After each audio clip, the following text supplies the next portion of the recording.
આજે આપણે ચોખાની મસ્ત મજાની મમરી બનાવી છે। અહીંયા સ્ટારની છે,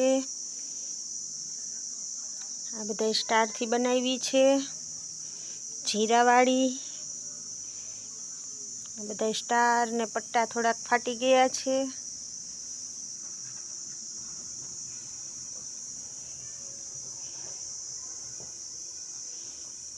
અને અહીંયા છે બટેટાની વેફર।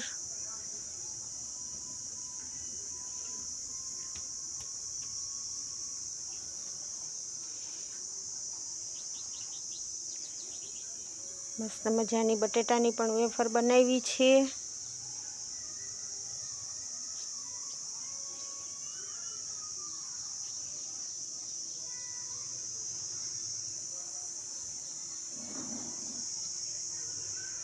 બટેટાની વેફર કરી લીધી ને ચોખાની વેફર થઈ ગઈ છે, સ્ટારવાળી છે। અને પટ્ટા કેમ કે જીરું નાખેલું છે એટલે પટ્ટા ફાટી ગયા છે। 3 ખાટલા ભરીને આજે તો વેફર મસ્ત મજાની બનાવી નાખી છે। અને તમને ભાવતી હોય તો કોમેન્ટમાં કહેજો।